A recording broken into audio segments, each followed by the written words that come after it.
Salut la team pelote, aujourd'hui on se retrouve pour faire le châle granny, le classique, l'intemporel qu'on peut porter en châle ou en chèche. Ça reste intemporel, c'est le châle des grands-mères, c'est le point granny de base et donc je vous montre ça de suite.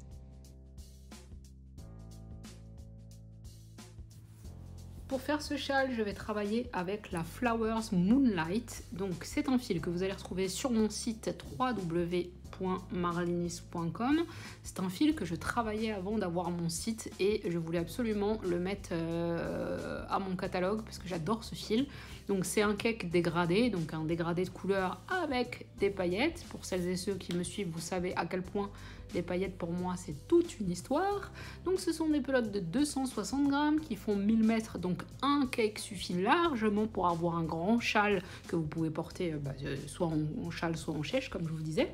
C'est composé de coton et d'acrylique, donc c'est un petit peu plus chaud, ça tient un peu plus chaud que le coton. Après il y a 4% de fil métallique.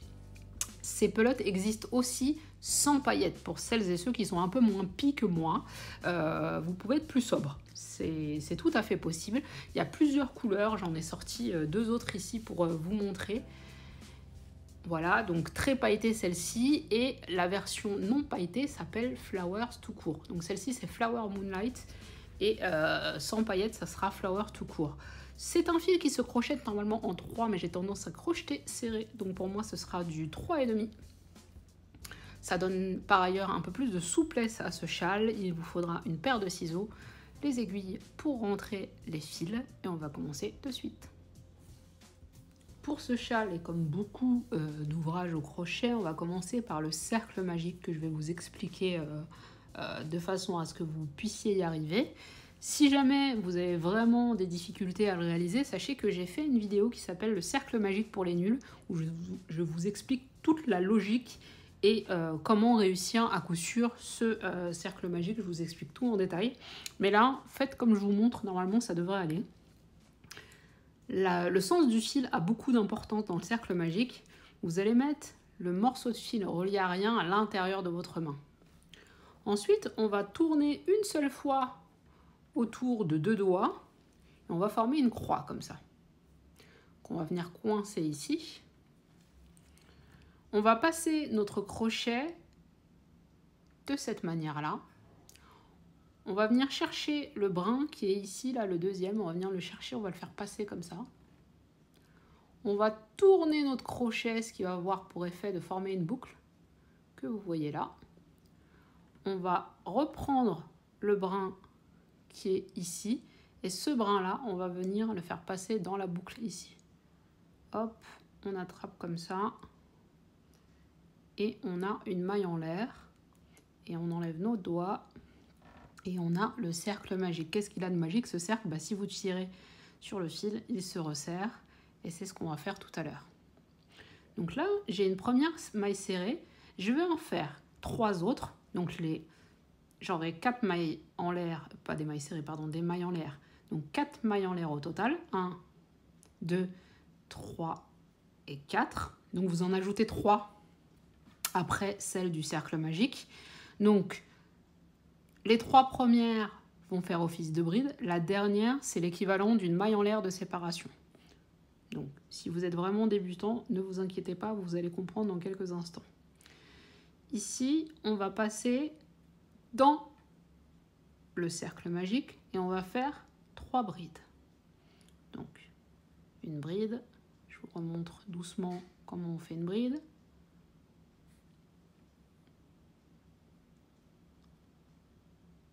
Sans dédoubler le fil. Une deuxième bride.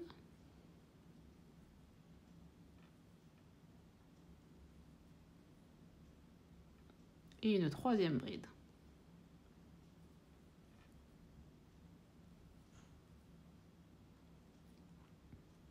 Là, on est à notre tour numéro 1 et on a fait le premier côté de ce tour.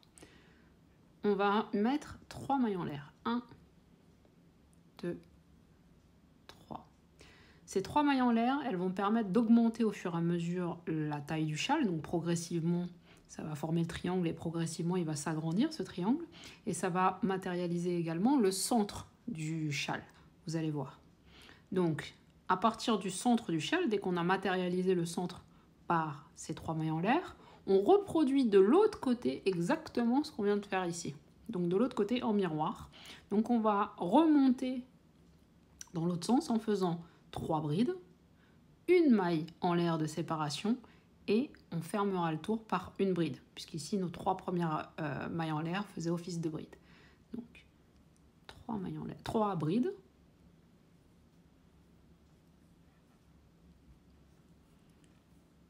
2 et 3.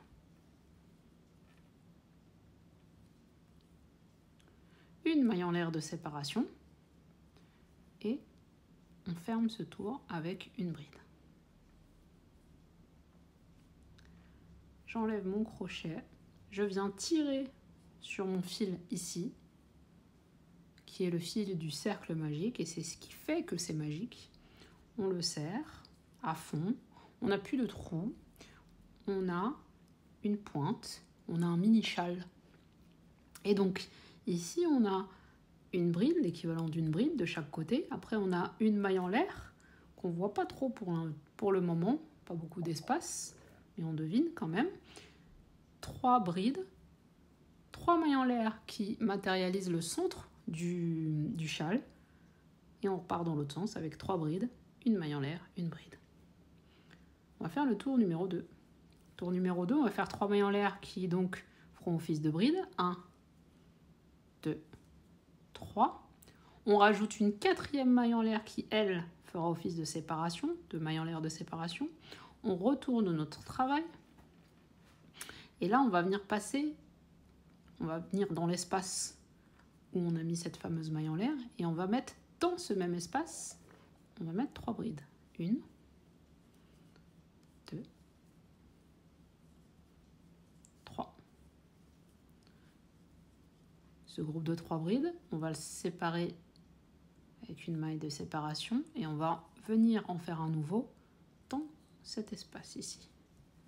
Groupe de 3 brides également. 2,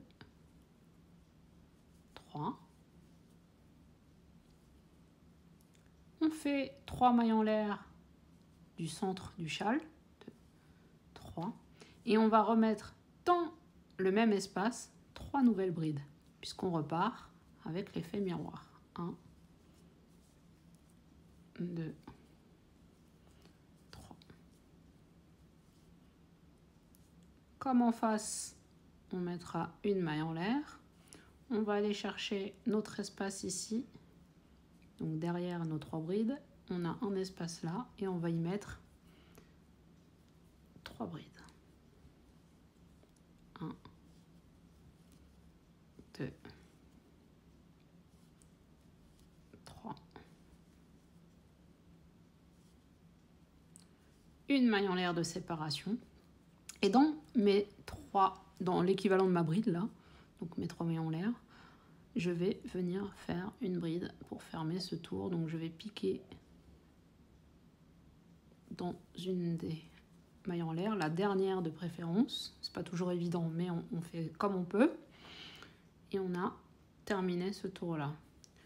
On fait 3 mailles en l'air qui forment une bride, une maille en l'air supplémentaire qui fera office de séparation. On tourne, on vient mettre 3 brides dans l'espace créé par la maille en l'air du tour précédent. 2, 3. Une maille en l'air. On arrive dans le nouvel espace qui se trouve là. 3 brides.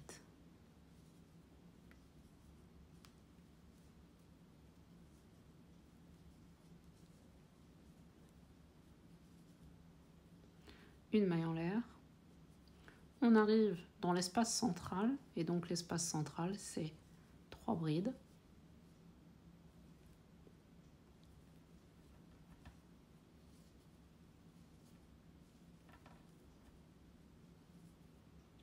Trois mailles en l'air. 2, 3. Et on repart en miroir, donc on remet 3 brides.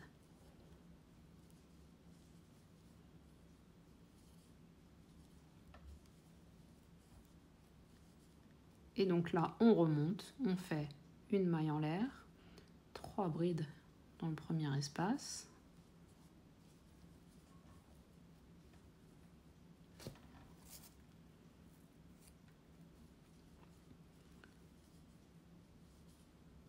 Une maille en l'air et 3 brides dans le dernier espace ici.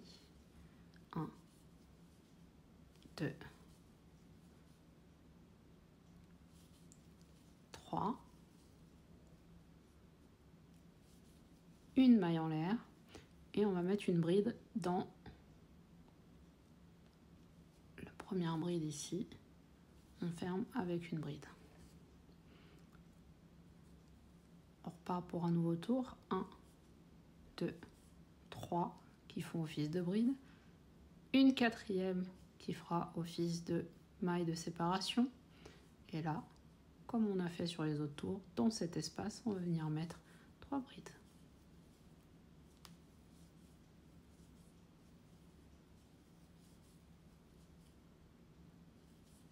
Une maille en l'air, le trou d'après, 3 brides.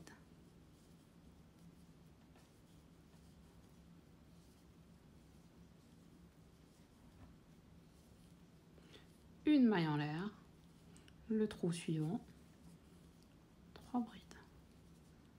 C'est pas très élégant comme mot, le trou. Je pourrais dire l'espace. Mais même en faisant des efforts, ça va finir que je dirais trou quand même. Une maille en l'air. On arrive dans l'espace central. L'espace central, rien ne change. 3 brides, 3 mailles en l'air et on repart en miroir avec 3 brides. Donc 3 brides.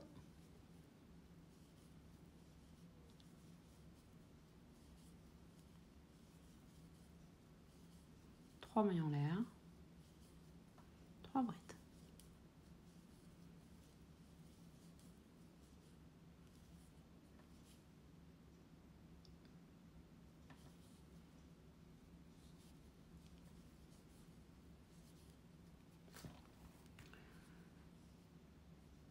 Une maille en l'air, l'espace suivant, 3 brides.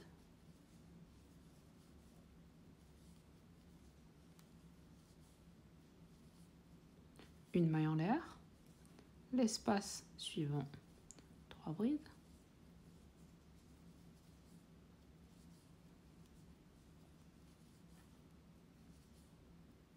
Une maille en l'air et dans mon dernier espace ici, je mets 3 brides.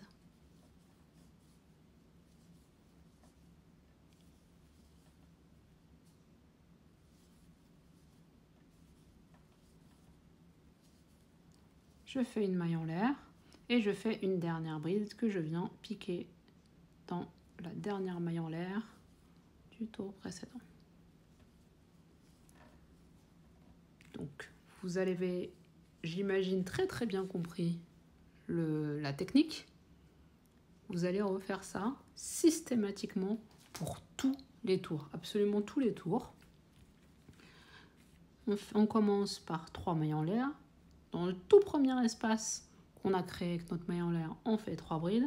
À chaque espace creux comme ça, 3 brides. Au centre, on se crée notre augmentation en faisant 3 brides, 3 mailles en l'air, 3 brides. Et on remonte en miroir. Et on fait des allers-retours comme ça. Et vous allez faire comme ça, autant de longueur que vous désirez. Donc généralement les cakes qu'on utilise comme ça, vous avez déjà largement assez pour avoir un châle d'une super ampleur, hein. On pourra le mesurer à la fin, mais tous les châles que je fais, je n'en utilise qu'un. Voilà, et le dégradé est parfaitement bien calculé, enfin tout est parfait, et c'est comme ça qu'on obtient avec un point très simple quelque chose de très joli. Voilà, donc n'hésitez pas à remettre la vidéo en arrière pour voir les tours, c'est toujours les mêmes, et vous allez faire vos allers-retours comme ça jusqu'à obtenir le châle. On se retrouve quand on a fini pour faire quand même quelques finitions, rentrer les fils, tout ça. Allez, je vous dis pas à tout à l'heure parce qu'à mon avis, il y en a pour quelques jours quand même. Mettez-vous une série et puis c'est parti!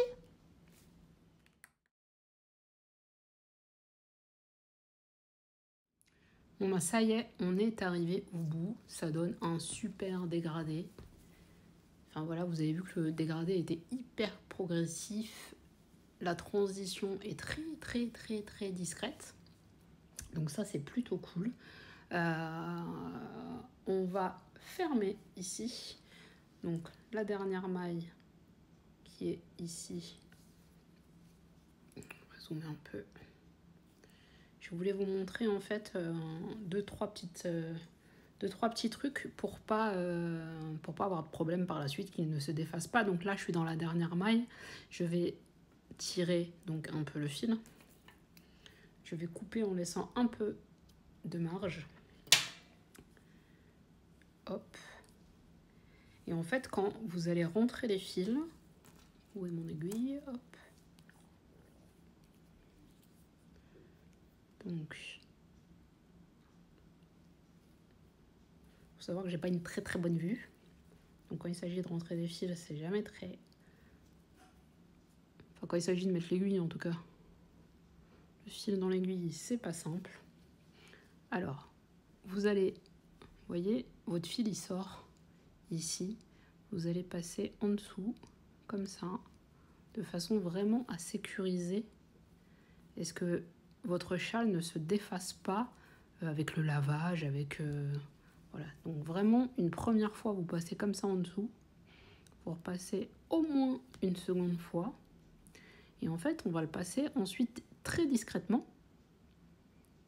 Vous voyez, j'ai un groupe de 3 là, mon dernier groupe de 3 finalement. Je vais le passer ici, mon fil.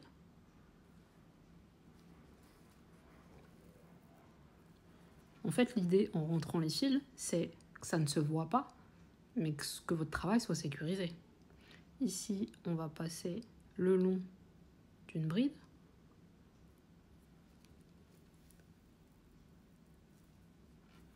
On peut repasser par exemple ici, en diagonale comme ça. Enfin voilà.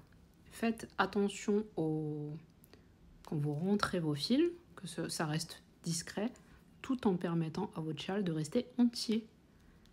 Ce serait quand même assez dommage que tout ce travail soit foutu à plat. Vous pouvez remonter dans l'autre sens, en diagonale comme ça. Vous pouvez prendre au milieu des fibres pour être sûr que ça ne se défasse pas. Voilà. Pour rentrer les fils, enfin, sincèrement, sur du travail au crochet, c'est important d'y faire attention. Là, je pense qu'avec les 3 allers-retours que je viens de faire, ça devrait aller. Donc, je coupe, je tire un peu pour que le petit bout disparaisse. Et on va venir rentrer le fil du cercle magique. Et il y a un sens pour rentrer le fil du cercle magique. Vous vous souvenez, le cercle magique au départ, donc, c'est un cercle, comme son nom l'indique. Si je passe ici, je peux l'ouvrir encore. Je peux l'ouvrir et je peux le resserrer.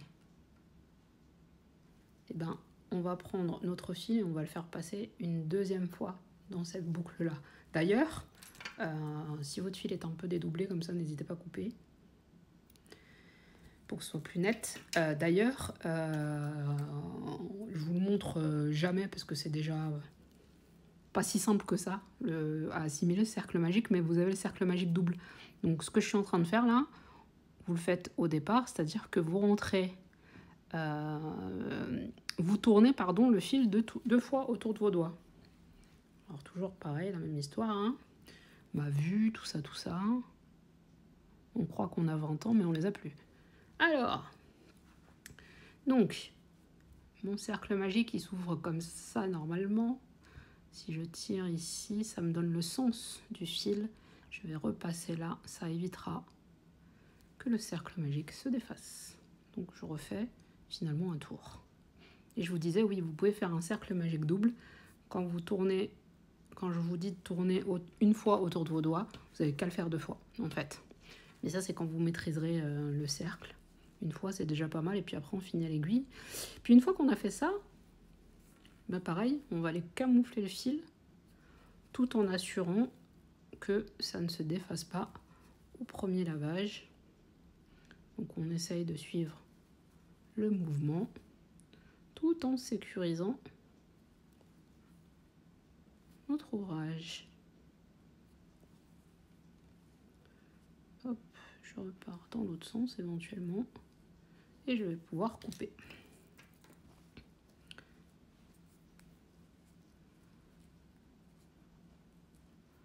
Donc je coupe, je tiens un peu pour que le morceau de fil prenne sa place au milieu des mailles.